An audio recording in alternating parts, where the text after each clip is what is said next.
are you ready to introduce? You know, I am delighted to introduce Janice, a wonderful self-taught artist, and she's been drawing from the age of 5. And she says, quote, "It was what I was put here to do," unquote. Her work is primarily acrylics, but she says she has an affinity for stippling and India ink. She states her art evokes familial connections and loves bright, bold colors. Janice has been a member of WPW since 2007 and has exhibited across the United States. And finally, she states her art is meant for the observer to unpack memories, which means she's done her job. So with that, take it away, Janice. Thank you so much. Thank you so much. I'm, as Liz says, I'm a self-taught artist. I was telling President Liz earlier today that I started painting after an accident. I was hit by a car when I was 5 years old. And my hair, I had very long hair down to my waist, and it got stuck under the bumper. The guy didn't see me, and he dragged me for half a block. God. And I suffered a severe brain concussion. So I was inside most of the time. I didn't come out until after the sun was going down, because the sun hurt my head, made my head hurt worse. So I just started coloring and drawing just all the time. And I wouldn't make it to the dinner table. My mom would call me. I didn't learn how to cook because I would say, I'm busy. And I didn't have art paper. I was using lined paper from school, notebook paper to draw on. But I couldn't stop drawing. And even as an adult going into corporate America, at my jobs, I always had a tablet at my desk, and I would or work in the break room on my lunch break, or any break that I had, I was always drawing. I just couldn't stop. So I started doing a series. My mom always said that the most important thing in life is family. And she stressed that to us all the time.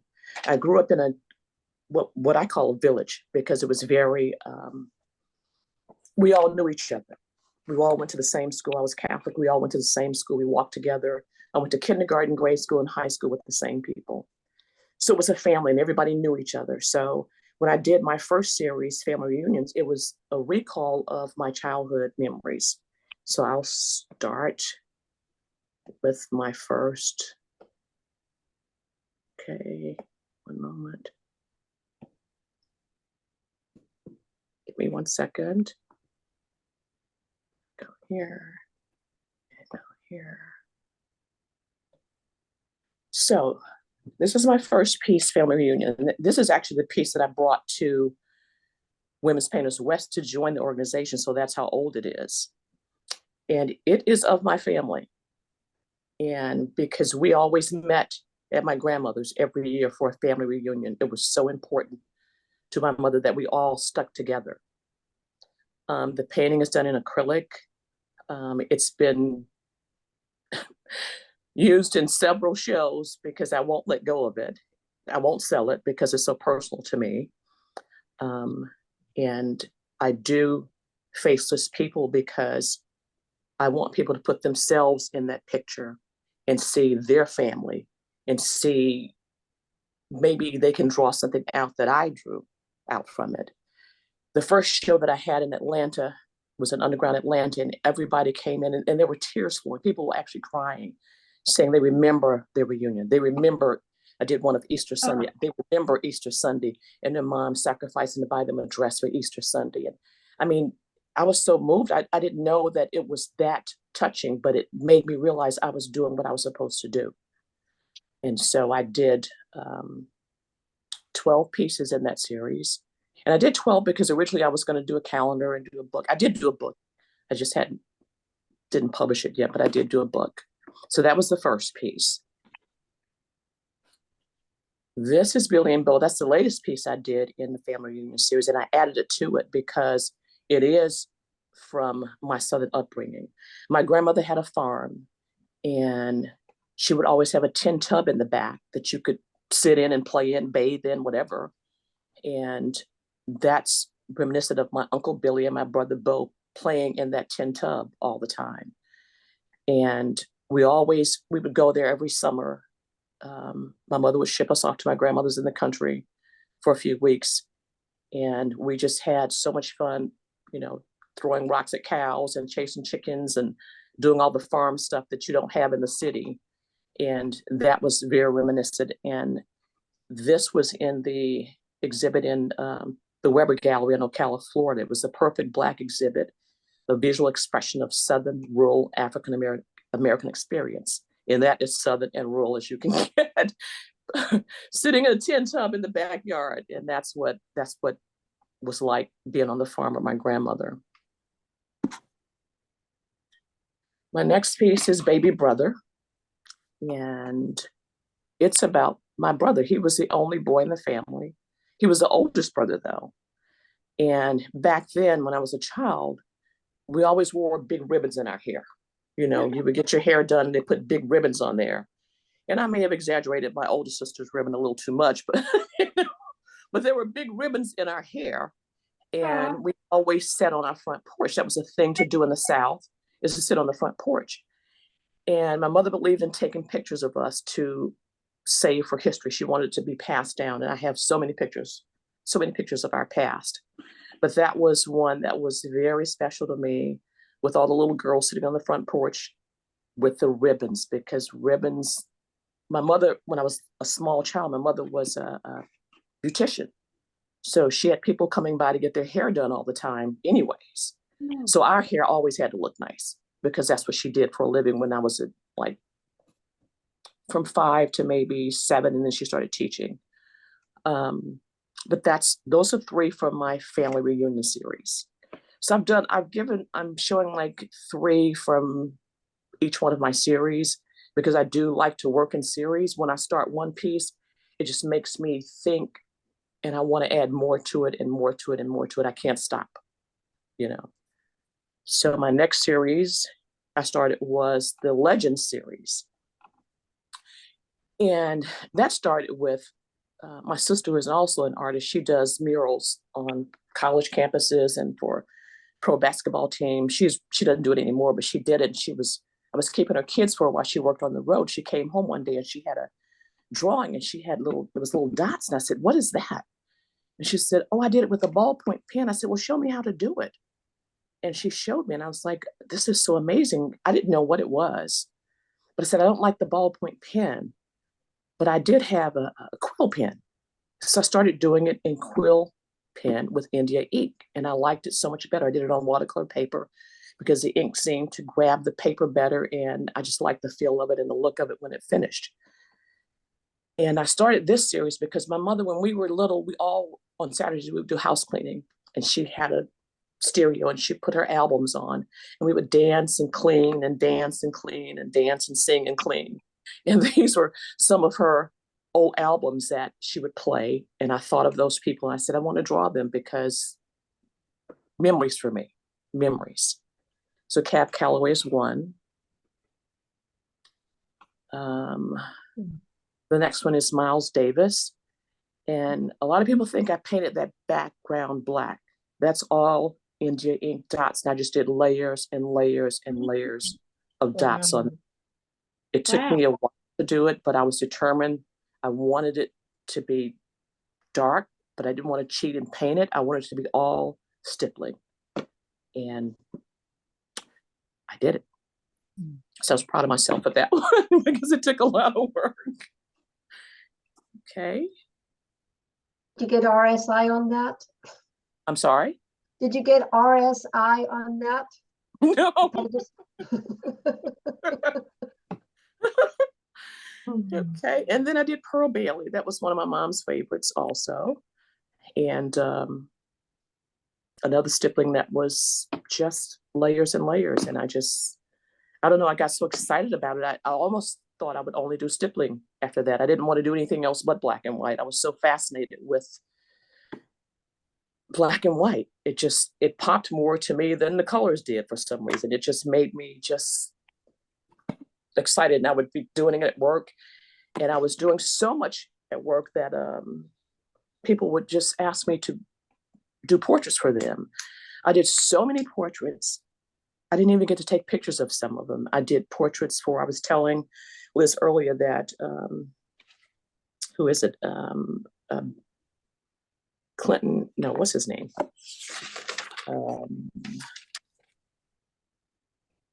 George Clinton, who's getting a star on the Hollywood Walk of Fame next Friday.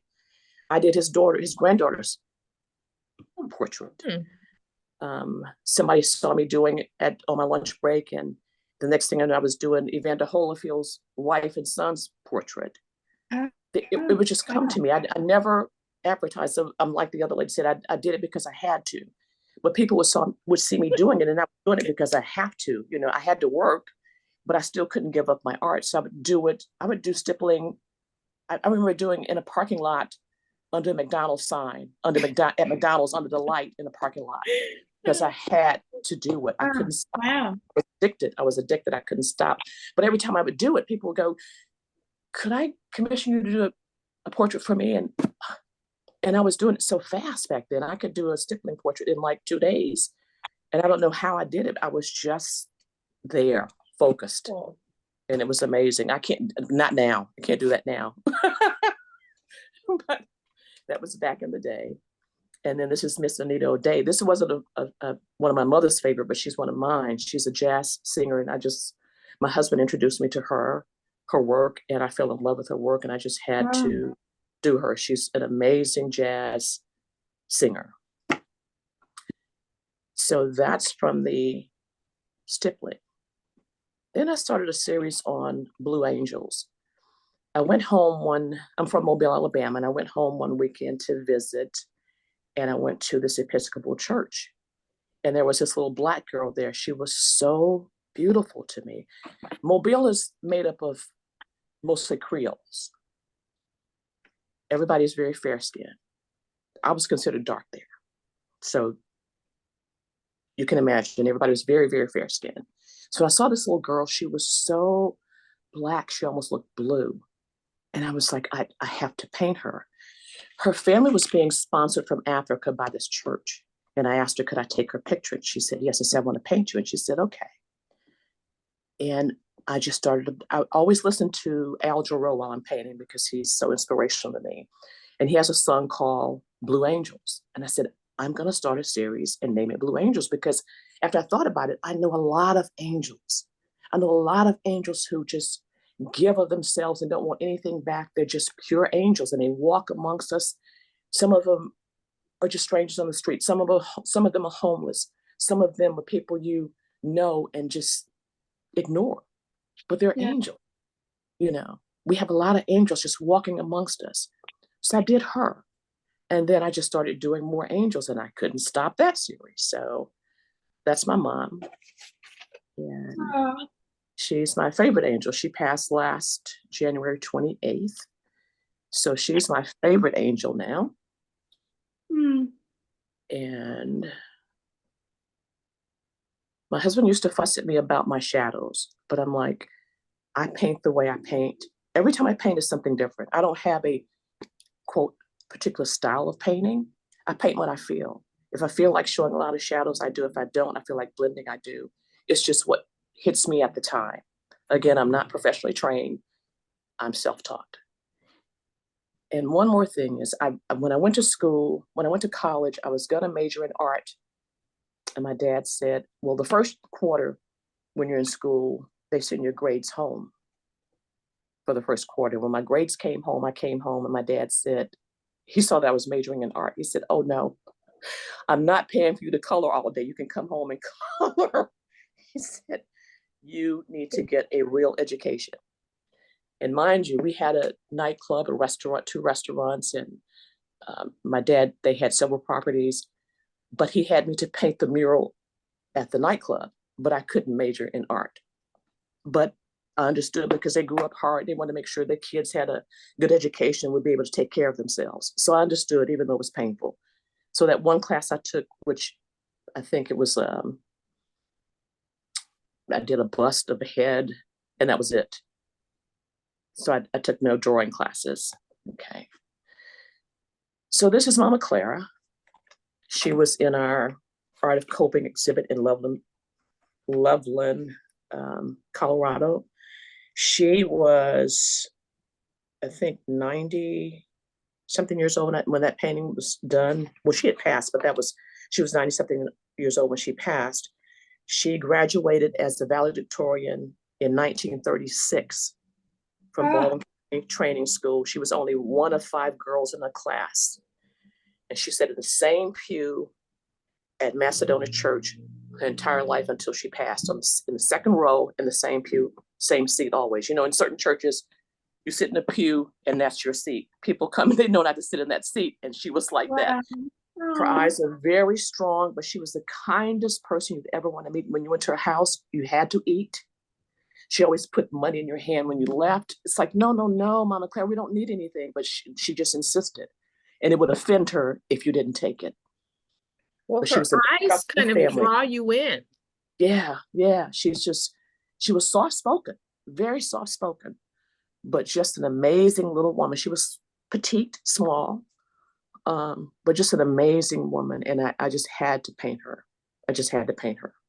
And there are 12 in that series also. I really like how you just leave a suggestion of the clothing with white around the neck. Yes. On all 3 of those blue ones, especially on the little girl. It's so striking that you just suggest it without giving all of the information. I wanted to particularly do that on the angels because I wanted the focus to be on them. So I left all of them primarily white, the clothing primarily white, so that you can focus on them and feel their spirit, their angelic spirit just pouring out. Because, man, there were so many angels in my life that I'm so grateful for. And a lot of them are in that series. They're people that I know. Some of them I don't know. Some of them are strangers, but I had to paint them because I know they're angels. Okay, then I started this red series.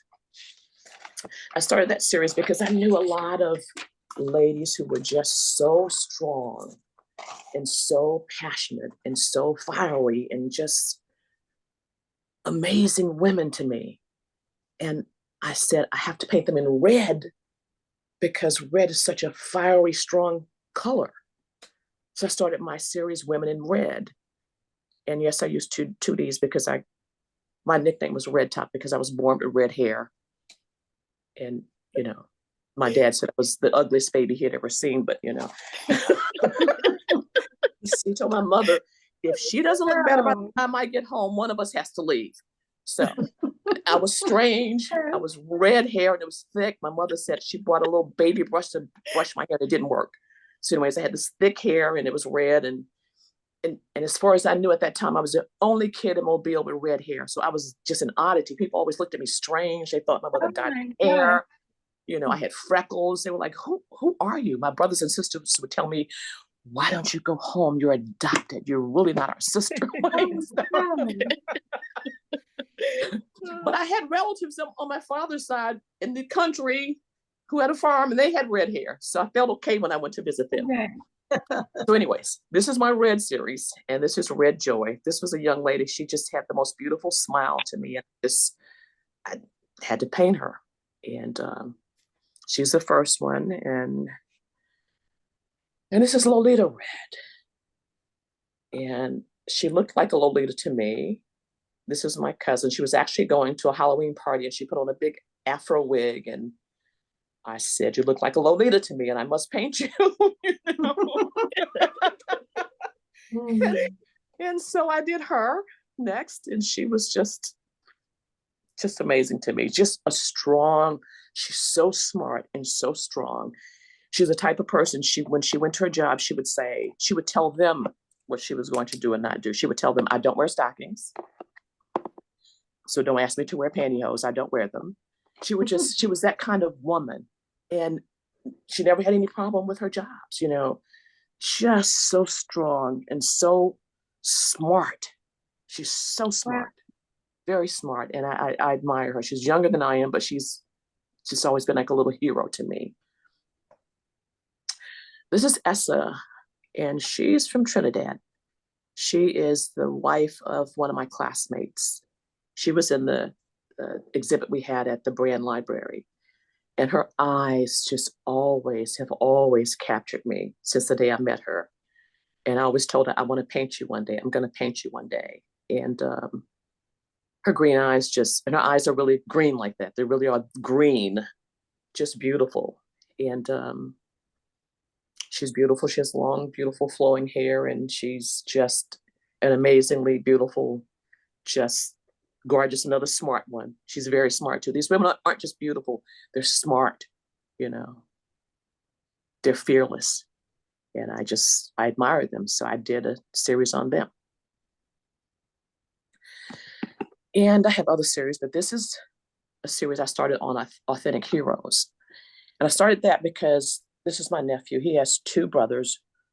One is older, and he's a very smart vice president of the bank. His middle brother was a quarterback for the Miami Dolphins. He was from West Virginia. He was he's like a president of West Virginia. Everybody loves him in West Virginia. He won more bowls. He's the only person that has won more bowls than anybody else in college in history. And then there's Coley, and always felt that he felt lost in the mix, that he was trying to live in the shadow of his brothers. And so one day I told him, I said, you're authentic. You need to be your own self. Don't try to be them. Just be yourself. And I said, you're an authentic hero. He said, me? I said, yes, you. And he just stood up straight. He said, I'm an authentic hero. And it just made such an impact on him. So I said, let me take some photos of you because I'm going to paint you. And he was just so amazed that I wanted to paint him. And then I thought of other people that I knew were authentic. There's so many men that I know that are so authentic that get no recognition for who they are. They're just put on the back burner because of their authenticity. They don't try to conform. They don't try to be bold and recognize. They're just subtle and they are who they are, but they're still so authentic. And I admire that they are who they are. So he was my first authentic hero, and he's doing so well now. He's opened a gym, and he's doing so well. And every time I see him, he goes, I'm authentic. I say, yes, you are. Yes, you are. So it made such a difference in his life. Good for you. And then this is a critical thinker. This gentleman used to be an attorney. He's retired. And he says the most critically thought out things that just blow me away. And he posted on Facebook, and I knew of him, but I didn't know him because he was a little older than I was. But I always looked up to him because he really was a critical thinker, And I asked him, could I paint him? And he was just, you want to paint me? I said, you're amazing. He said, nobody's ever wanted to do that for me. And I said, I have to paint you. You're just amazing to me. And when I painted him, it's like he just melted. I couldn't believe this because he's so strong. And it just melted him that I wanted to paint him. And he was so honored and so humbled. And to see somebody who is so outspoken to be humbled me even more, I don't know. This gentleman, the wordsmith, every time I post a painting, he gives me the most encouraging words to continue painting, because I let people know I'm not trained. I just paint what I see. I paint what I know. I paint because I have to. But he always sends me the most encouraging words, and he keeps me motivated to do more. And I asked him, could I paint him? And he was just honored. I was like, but I have to, Well, when I hadn't started him yet, and he got sick and had a stroke. And I said, I have to paint him. I have to paint him right away. And I did it, and I got it done. And I sent his wife a copy of the print. And she hung it in his, he was in rehab, and she hung it up for him. And she put him on the phone, and he was talking out of one side because the other side was paralyzed. He was paralyzed on one side. It paralyzed one side of his body. And he was saying he was so happy, and it was giving him a reason to live, and it was encouraging him, and he was going to do his exercises, and he was just so motivated. Mm. And then 2 weeks later, he had another stroke and died. Oh, But I got it to him before he left, and that meant so much to me. I got it to him before he left. He looks so alive in that painting. It's so sad that, yeah. Yeah, so that he's one of, and I'm still working on them. But while I was working on my authentic heroes, Mr. Frank, who is 101, he'll be 102 next week. No, he'll be 102 on the 13th this week. He got sick. And I had said, I had all these people I wanted to do in my Senior Love series, and he got sick. And I said, oh, I have to hurry up and do him, because what if he passes before I get a chance to do him, and he has to have this. So I painted it and sent a print to his daughter, and she gave it to him. He told the family, because they had called all the family in, like he was going to pass. He said, I'm not going anywhere. You all can go home. They hung a picture up for him. He got out of the bed, started working in his garden. He's been in his garden ever since. He's not, I'm telling you, he is an amazing man. So I flew there to meet him. I had never met him. This is my husband's great uncle, it's his grandmother's brother. So I walked up to meet him, and he came out all dressed with his starch jeans on, a jacket and his hat. And he just told me, he said, God is going to bless you. He said, you and your husband are going to be eternally blessed. And I told him, I thanked him so much. And I said, can I hug you? He said, of course. And I can't tell you what it was like to hug this man. I felt honored and humbled and blessed beyond measure. It was just a blessing for me to meet him, period. So he's still doing fine. He's going to have a birthday party on the 13th. So I did my job, right? Yeah, that's wonderful. And this is, God. it's, I love and it. funny thing, let me tell you this real quick too before I go. He asked his daughter, is my mustache really that white? She said, Dad, you're 100 years old. Yes, it's that white. So, and Leela's favorite chair, there was another one, is a friend of mine that went to college with me. Her mother's like, she was 99, I think, 98 or 99 when I did this. And her husband was a minister, and he passed.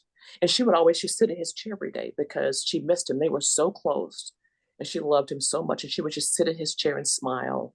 And I said, I just have to paint her. I just feel her. I just have to paint her. And I did. And when I sent the print to her, she said, is my hair really that white?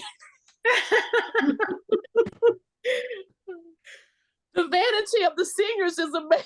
It was like, I just couldn't believe how, but she loved it. She loved it, and her family loved it. And I just had to do it because I love seniors. My grandmother was my hero. I would go and spend time with her. And I just finished another painting in the Senior Love series, but I can't display it yet because I have to send it to the daughter before I do any display. So, as I said, people just ask me to do paintings for them, and I just say, okay, General Cooper, this gentleman in the middle, he grew up around the corner from me. He's a very well-known general. These are the first 3 Black generals in the Marine Corps. So he called me and asked me would I paint them, because he said when he passes, he wants to send it to the Smithsonian. I was like, okay. So, and he was very particular about the medals. He kept sending me brochures and picture after picture after picture, because the medals had to be exactly right, because the medals mean so much to the Marines. Absolutely. Those medals took me longer than anything I've ever done in my entire life, because they were so small. I thought I was going to go blind painting those medals. I was screaming. My husband was like, Jan, I said, I can't do it. I just can't do it. These little tiny lines, it was so challenging. It's the hardest thing I've ever done was those medals. I'm like, Yeah, you got, You yeah, wanted no, to you for the got- 48 or something? it was, I already have, I have glaucoma, but it's like, I thought I was going to go blind. Seriously. I was like, I can't, but I did it. And he now, bless his heart, he was my mother's best friend, as a matter of fact. And now he has, he's like 6'9" or something, just incredibly tall, how Marines are. But anyways, now he's not well, but he looks at that painting every day. He has it in his room. He's bedridden now for the past 3 months, oh, but he looks at that picture every day, and he said it gives him strength, and I was like, okay. My sister said, don't paint me, because everybody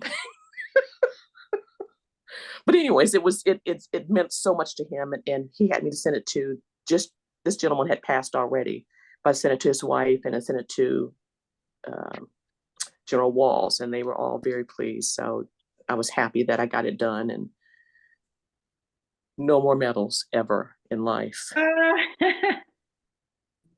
This was another commission piece. I do masks for Mardi Gras, and all the masks in the balcony are replicas of the masks that I've made for each one of those people standing in that balcony.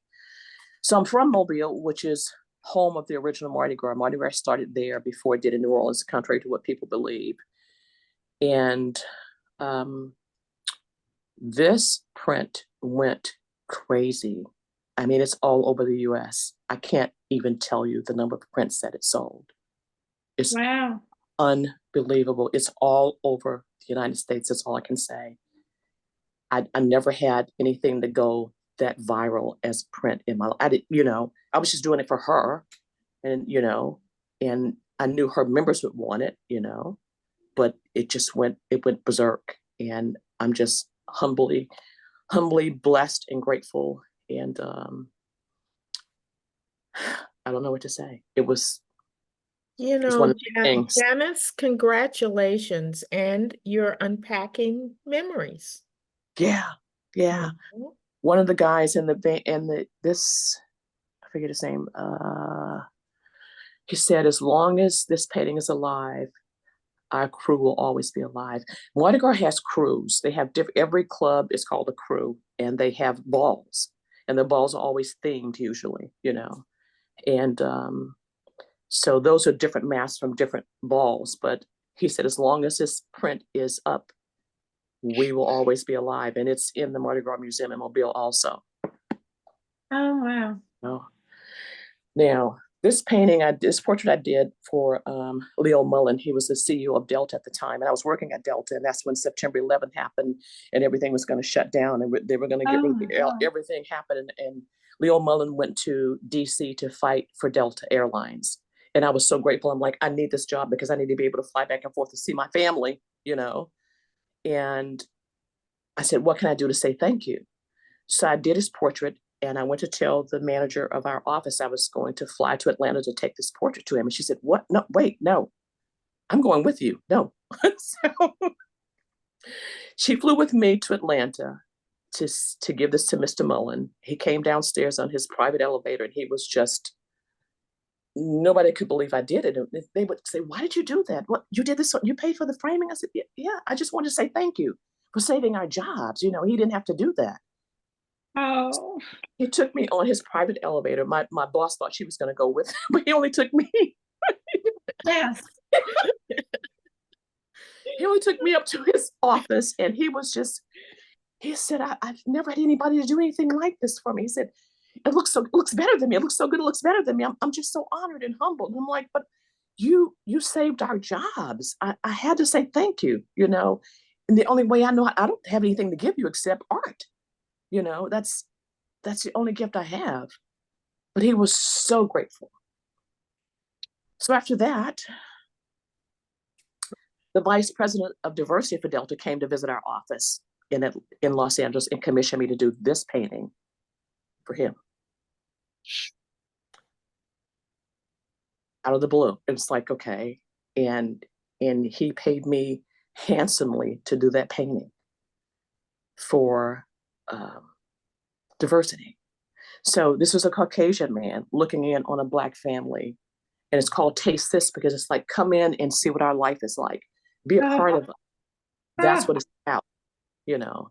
And the floor is black and white on purpose. You know, I thought it all through. And I'd never done a floor like that. I was on my floor in the dining room trying to lay this out. I'm like, how do I do this? But I had it in my head. And I knew I wanted everybody's faces blank so that anybody can put themselves in there, you know. Oh, And that happened. So that's my art. But now I also want to share with you some of my masks from Mardi Gras. Wonderful. One moment.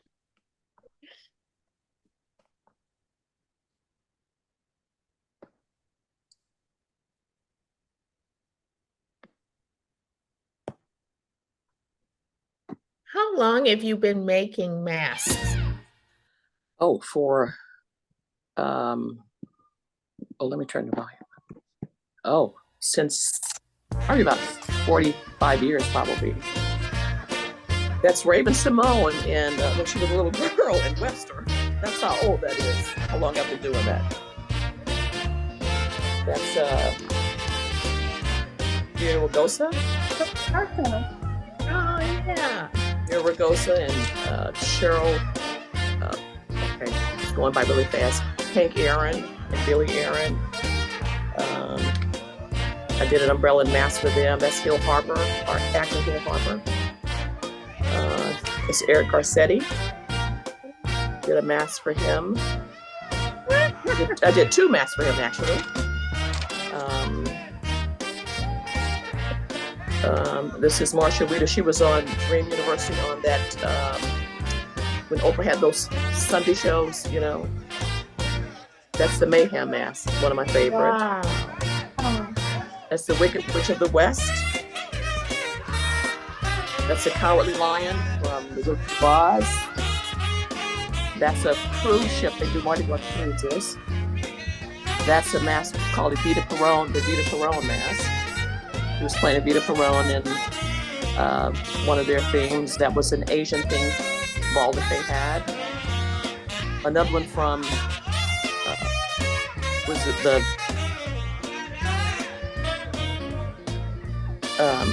Somewhere Over the Rainbow was the theme of their ball. Citizen of Emerald City.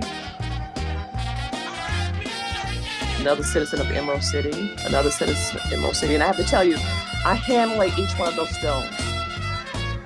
That's a seahorse from their theme Under the Sea. The Tin Man from the Wizard of Oz. Dorothy from the Wizard of Oz. Glinda the Good Witch from the Wizard of Oz. A silver citizen from, they called it Somewhere Over the Rainbow. A gold citizen from that same ball. I forget which ball that's from. So many.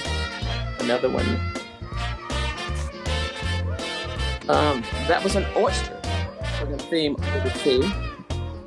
That was, that's from Coming to America, the African ball.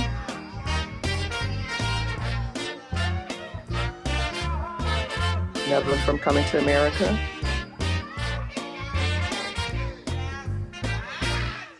Another one from Coming to America. She passed before she got to wear her ball. She got COVID and passed before she got to wear it. Another one, Coming to America, that was a queen.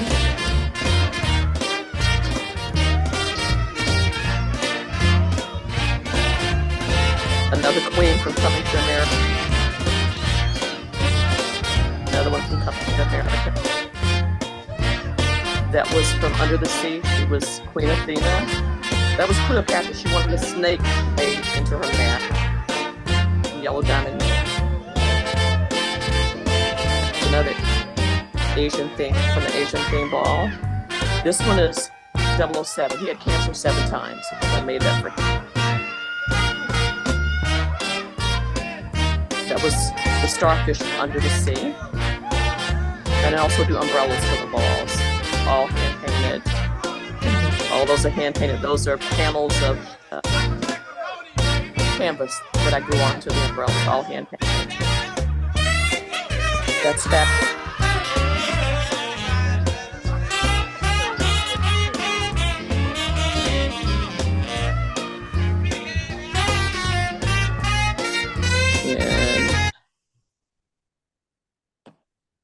that's the end of that. Ah, Oh, that's amazing, Janice. It's amazing. So do people come back year after year? Do they commission you? If someone Yes. wanted a mask, how do they go about it? Well, I have my website online. Again, I don't advertise, it's word of mouth. And I've had people call me from all over the US. They say they go online and looking at masks and do they just like mine because they're all one of a kind. I don't duplicate. And because I can't, I don't remember how I did the last one. That's the problem. I make them. How long do they take you about? But I don't remember how I did the last one. That's why. That's why I don't duplicate. And it takes a while because it's layers and layers. And like I said, I hand lay each stone. They're like a piece of art. Everybody that has those masks, they all put them in shadow boxes and keep them, you know. Sorry, hold on one second. Toby, I don't know how you got to share your screen, but Something happened. yeah, What? because you're not a host, so I don't know how that happened. yeah. I don't know either. You Toby, broke it.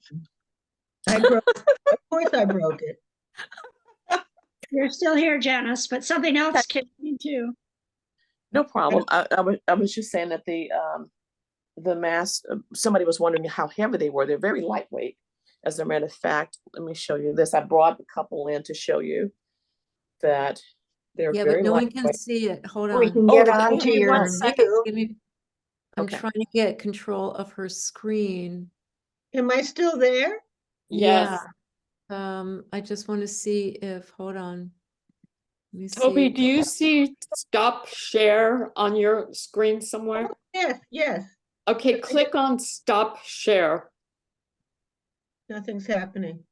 I can see her. Oh, there we Okay. go. There we go. There we There go. you go. Thank you, Nancy. I don't know why my Welcome. picture isn't there, but okay. Okay. Show So us the this mask. is This is this is fabulous. a sample of one of the masks. They're very lightweight, and as I explained, I always cover the back in felt so there's no possibility of glitter or anything getting on you. I use elastic on the handle and Velcro so that they can fit no matter what size your head is. But this is one that I did for myself actually, but I loaned it out to. What is the material that you're putting all the jewels and painting on? Paper. Oh, it's paper.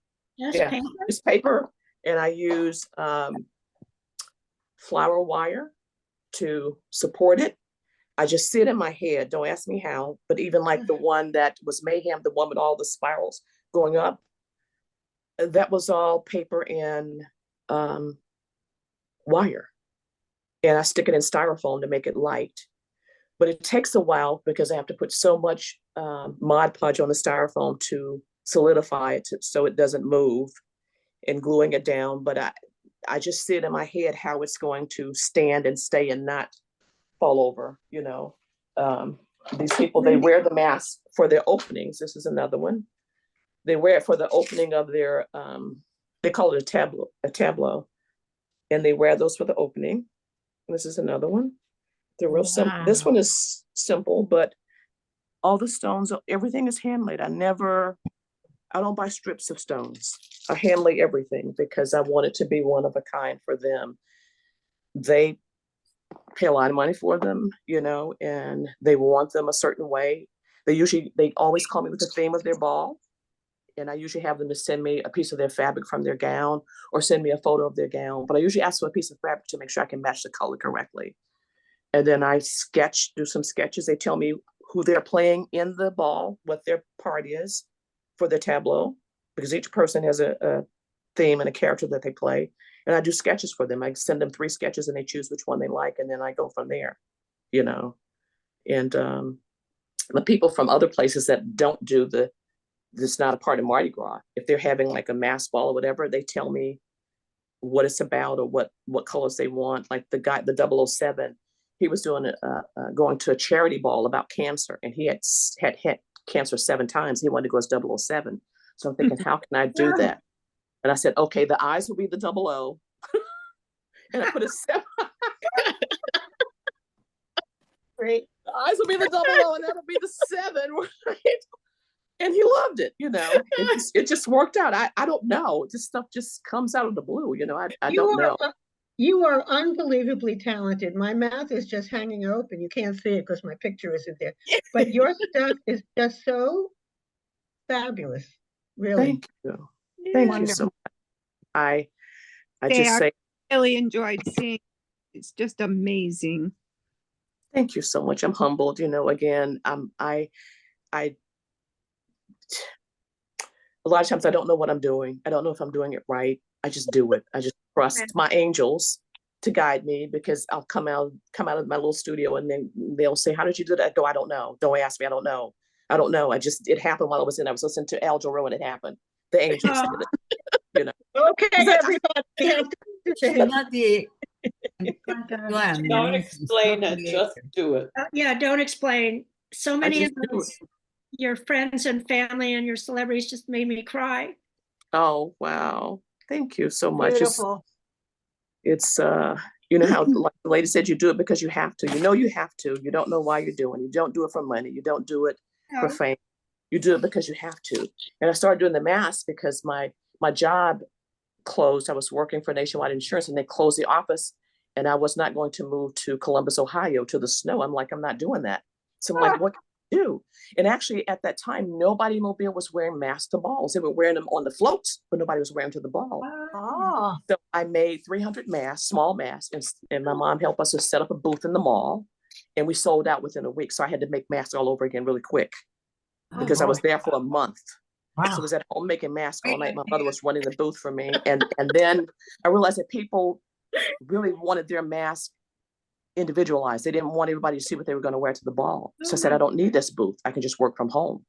And that's when it started. And it's just been like that for about 40 years, I guess. 40 I haven't years or been more. really compensated for all of this talent, even though it isn't for the money. They do pay me, I probably don't charge what I should charge, because I enjoy doing what I do. Today I got an order for a mask. I'm like, really, today, really, I got a text. Can you make this mask for me? I'm like, I said, I'm going into a meeting. I'll get back with you when I'm I don't do umbrellas anymore, though. I don't do umbrellas anymore. They're too time consuming, and it's not so artistic for me. And they call me and they beg me, and I just go, no, I don't do umbrellas. I have to say no to that. I had to draw the line. I just stopped doing umbrellas last year.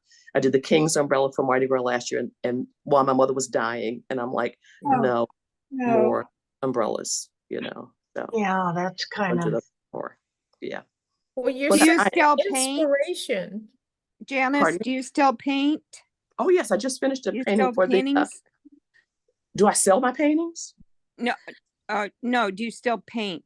Yes, The paintings, yes. I still not paint. just masks. Oh yeah, I'm still painting. I just finished a piece for the Senior Love series, and I'm still working on the Authentic Hero series. I had to stop the Authentic because I thought Mr. Frank was dying to do his. So I'm in between the two of those. I'm doing both of those at the same time now, Authentic Heroes and Senior Love. I just finished a Senior Love and I have another Authentic Hero sketched out to do. So yes, my husband's like, well, when are you going to cook? But anyways, that's another story. You don't cook, right? I don't breakfast.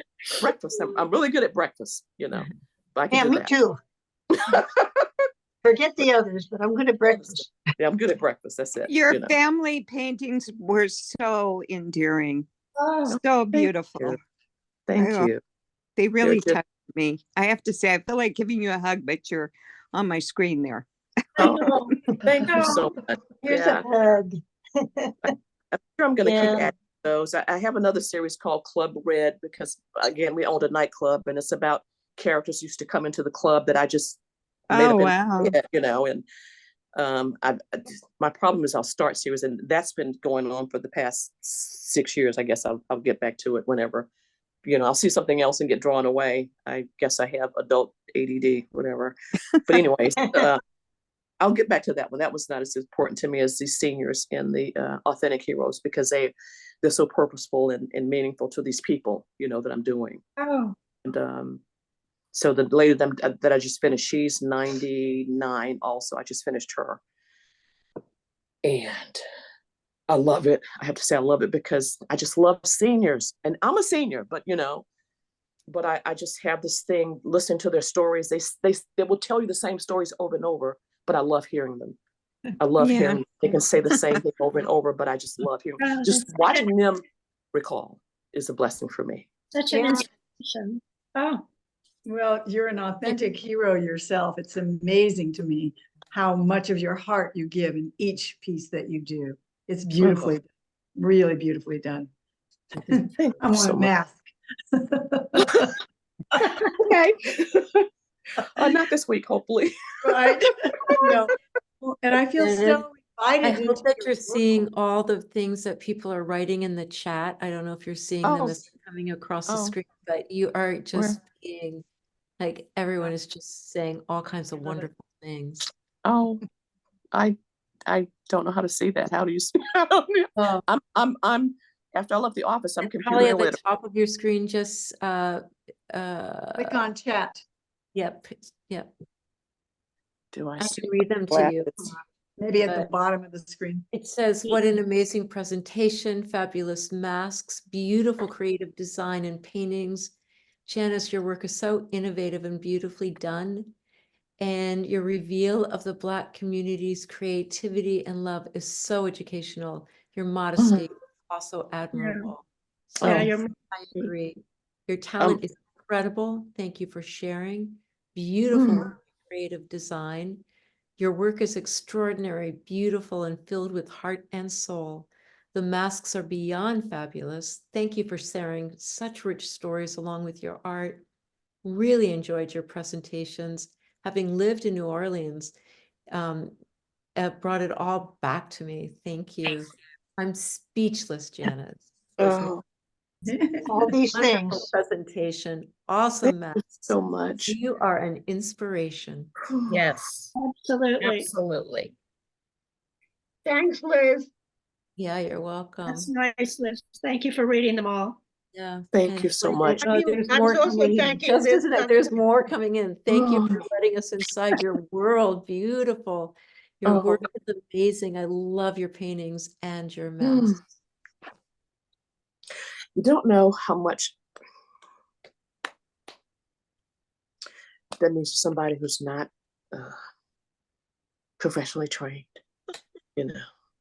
Doesn't mean that much. It really It does. really doesn't. Yeah. Anytime you think you're not professionally trained, remember that neither was Van Gogh. You know, I have to say something, Janet, even though you were not professionally trained, your work is technically very, very good. It's so professional. Yeah. Thank you. So one would not ever know that you weren't professionally trained, in my estimation. I don't know, Janice, perhaps the professional training may have taken away some of the creativity and the soul of them. Yeah. I just want to say that you've inspired me. I am motivated. Again, you let us inside your personal world, and I can actually feel your heart, and you allow us to just glimpse of your soul. Thank you so much. Your work is beautiful on all levels. I am just honored to know more about you. I'm so grateful that they allowed this meeting tonight to allow us to get to know more about you. And I'm glad to know you and hope to get to know you even more. No. Bless you. Thank you so much. Thank you. Wonderful. Thank you Thank you. so I'm very proud to much, be your Janice, friend. for sharing. Oh, thank you. Thank you for allowing me to do this. It just, my mother's watching. Yeah. Love you, Mom. Thank you for We putting got your lots of time in. angels. Oh, And you're unpacking memories for all of us. Thank you so much. A Thank you. couple more comments. Aren't we all lucky to be artists and have each other? And indeed, Yes. I mean, Yes. Yeah. and Yes. absolutely touching. I have been moved to tears. Very inspiring. So this is awesome. wonderful. You give us the courage to go back. That's good. Giving me courage. Yeah. So Well, thank that's you. what life's all about, what we're doing right now. This is wonderful. Yes. Yeah, it's beautiful. Thank you so much.